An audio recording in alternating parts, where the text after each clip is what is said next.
राधा कृष्ण के चैनल पर आप सभी का मैं स्वागत करती हूँ। आप सभी को मेरा राधे राधे। हरे कृष्णा कृष्णा कृष्णा हरे हरे, हरे रामा रामा रामा हरे हरे। अयोध्या में राम मंदिर का काम बड़े तेजी से चल रहा था। राम मंदिर में काम करने वाले मजदूरों ने जब अद्भुत दृश्य को देखा तो उनके तो होश ही उड़ गए। प्राण प्रतिष्ठा के पहले इतने बड़े चमत्कार का होना सभी को आश्चर्य में डाल रहा है। कुछ लोगों ने इसके साक्षात दर्शन किए, इन्होंने अपनी आँखों से देखा तो बताया। उसे सुनकर आप भी हैरान हो जाएंगे। आगे बताने से पहले अगर आप सच्चे सनातनीय हैं और प्रभु श्री राम के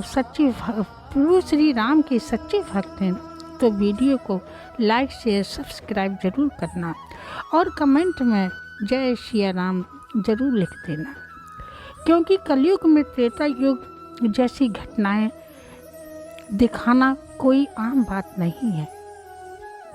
क्योंकि आप सभी को मालूम होगा कि 22 जनवरी 2024 को रामलला अयोध्या के जन्म मंदिर में विराजमान होंगे। इस कार्यक्रम के लिए पूरे देश में निमंत्रण बांटा गया। शहर से लेकर गांव तक बड़े से लेकर छोटे बच्चे भी सहयोग कर रहे हैं। महिलाएं भी अक्षत और श्री राम जी की फोटो को बांट रही हैं। 10 जनवरी को कुछ ऐसा चमत्कार हुआ कि सभी मजदूरों के होश उड़ गए। रात का समय था, सारे मजदूर अपना काम निपटा कर तंबू में सो रहे थे। उसी समय उनको वहाँ पर कुछ हलचल सुनाई दी। तभी एक मजदूर ने तंबू से झांक कर देखा तो राम मंदिर के परिसर में पीली चमक हुई चीज दिखाई दी। उसने अपने साथियों को जगाना चाहा, लेकिन कोई उसके साथ नहीं आया। जब हिम्मत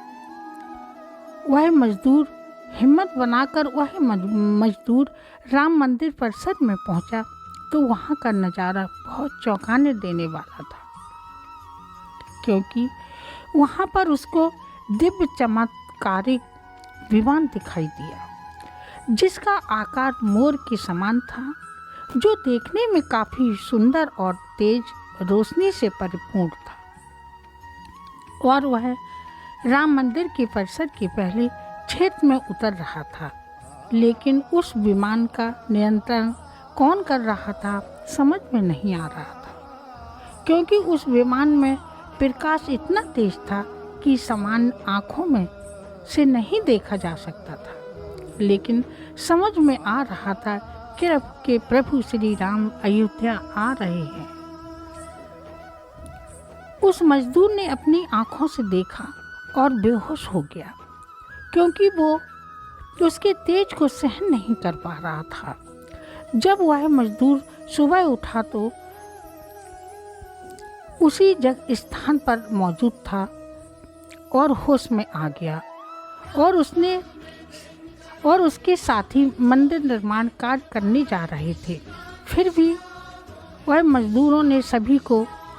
उस मजदूर ने सभी को रोककर रात्रि की सच्चाई बताई, लेकिन सभी मिलकर उसकी हंसी उड़ा रहे थे। लेकिन वह मजदूर मन में ही सोच रहा था कि प्रभु श्री राम आ चुके हैं। ये तो उसका सौभाग्य था कि उसको इतना सुंदर दृश्य देखने को मिला। अयोध्या में पुष्पक विमान का प्रकट हो, ये तो कलयुग का सबसे बड़ा रहस्य है। रावण में इसका रहस्य है, क्योंकि पहले कुबेर के पास था। रावण ने अपनी भाई समेत पुष्पक विमान को बलपूर्वक हथिया लिया। रावण इसी से कहीं भी जाता आता था। रावण को हराने के बाद ये विमान श्री राम के पास आ गया।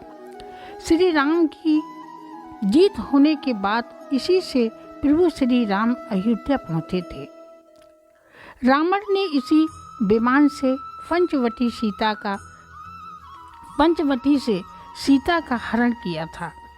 सीता को बैठाकर लंका ले गया था। कहा जाता है कि पुष्पक विमान आज के विमान की तरह था। पुष्पक विमान से हवा के मार्ग से सफ़र किया करता था। रावण को मौत के घाट उतारने के बाद उसी विमान से प्रभु श्री राम, माता सीता, लक्ष्मण जी लंका से अयोध्या लौटे थे। रामायण में जिस प्रकार से पुष्पक विमान का जिक्र मिलता है तो यही लगता आज के हवाई जहाज की तरह था। रामायण के सत्यम अध्याय में पुष्पक विमान के बारे में जानकारी मिलती है। पुष्पक विमान की आकृति मोर के समान थी। अग्नि, वायु और ऊर्जा से उड़ान भरता था। इसकी तकनीक इतनी उत्कृष्ट थी कि इसका आकार छोटा और बड़ा भी हो सकता था। पुष्पक विमान अपने चालक की तरह गति पकड़ता था। ये मन की गति से उड़ान भरता था। कहा जाता है कि रावण अपनी पूरी सेना को एक साथ लेकर उससे उड़ान कर सकता था। विमान में बैठने के लिए कई आसन बने हुए थे। पौराणिक कथा के अनुसार भगवान श्री राम ने विमान का पूजन कर विमान कुबेर को सौंप दिया। फिर भी कुबेर ने विमान को भेंट स्वीकार प्रभु श्री राम को दे दिया। इसी दिन विमान से प्रभु श्री राम, माता सीता, लक्ष्मण जी अयोध्या पहुँचे। कई हजारों साल बाद राम मंदिर का निर्माण हुआ था। तो प्रभु श्री राम, माता सीता अपने भाई लक्ष्मण के साथ फिर से अयोध्या धाम पहुँच रहे हैं। ये पुष्पक विमान का नज़ारा वहाँ के मजदूर को दिखाई भी दे चुका था। इसके अलावा रामायण के प्रसंग में यह भी कहा गया है कि जब माता सीता का हरण करके रावण ले जा रहा था तो जटायु अपनी चोंच से रावण को चोट पहुंचाई थी। उस समय रावण पुष्पक विमान में ही था। रावण ने तलवार से जटायु के पंख काट दिए थे। जटायु घायल होकर जमीन पर गिर गए। सीता को खोजते राम पेड़ पौधों और पक्षियों से पूछते जा रहे थे तो रास्ते में जटायु से मुलाकात हुई। जटायु ने श्री राम को बताते हुए कहा, रावण सीता का हरण करके किस दिशा में ले गया है। तब साक्षात प्रभु श्री राम अयोध्या आ चुके थे। भला उनके परम भक्त जटायु कैसे पीछे रह सकते हैं। अयोध्या में राम लला की प्राण प्रतिष्ठा के पहले गिद्धों का झुंड दिखाई दिया है। स्थानीय लोग गिद्ध को जटायु देख रहे हैं। वो लोग इसे शुभ संकेत भी मान रहे हैं। राम मंदिर बन रहा है। गिद्ध 50 संख्या में दिखाई दे रहे 22 जनवरी के प्राण प्रतिष्ठा के समारोह में देश के प्रधानमंत्री ने समारोह में देश विदेश के कई महान हस्तियों को निमंत्रण किया है।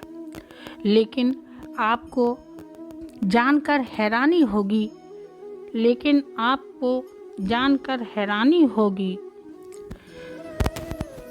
देश के प्रधानमंत्री ने समारोह में देश विदेश की कई महान हस्तियों को निमंत्रण दिया है, लेकिन आपको जानकर हैरानी होगी कि नेपाल में भी कुछ विशेष लोगों को समारोह में आने का निमंत्रण दिया है।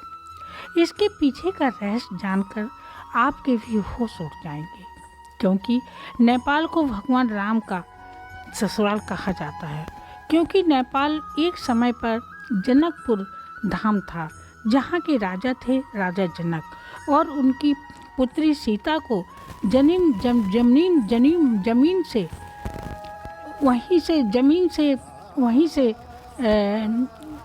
वहीं से भूमि से प्रकट हुई थी। जनकपुर धाम मिथिला भी कहा जाता है। मिथिला संस्कृति में ये मान्यता है कि जब बेटी का गृह प्रवेश होता है तो उसके मायके से तोहफा और अन्य सामग्री भिजवाई जाती हैं। इसी परंपरा के मुताबिक प्रभु श्री राम का मंदिर में यह प्रवेश होगा तो सीता जी की ओर से नेपाल से अयोध्या उपहार आ रहे हैं, जिसे भार यात्रा का नाम दिया जाता है। अब राम मंदिर को प्राण प्रतिष्ठा के लिए भगवान राम के ससुराल नेपाल से कपड़े, फल और मेवा के साथ साथ उपहारों से सजे 1100 थाल आने वाले हैं। उसमें आभूषण, बर्तन, कपड़े और मिठाइयों के अलावा भार भी आएगा, जिसमें 51 प्रकार की मिठाइयाँ, दही, मक्खन और चांदी के बर्तन भी शामिल होंगे।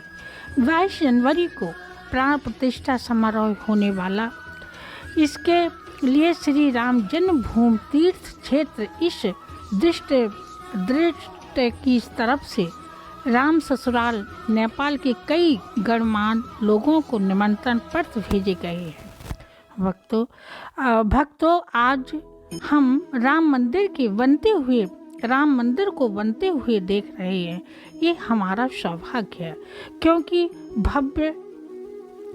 भव्य राम का मंदिर के बनने में कई हजार सेवकों को, राम भक्तों का बलिदान भी छुपा हुआ है। इस ऑडियो में सिर्फ इतना ही आने की जानकारी करी, किसी और माध्यम से देंगे। और अगर हम लोगों को ये सौभाग्य मिला है कि राम मंदिर को देखने का, अगर आप सभी को ऑडियो को सुन चुके हो तो कमेंट में जय श्री राम जरूर लिखिएगा। राधा कृष्ण की जय, सीता राम की जय। हरे कृष्णा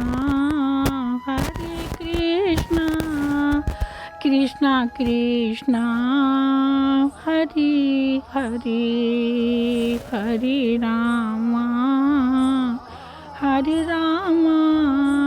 राम रामा हरे हरे, हरे कृष्णा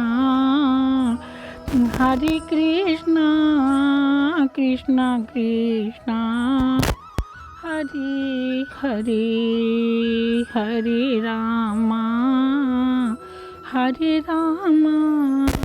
राम रामा हरे हरे। राधा कृष्ण की जय, सीता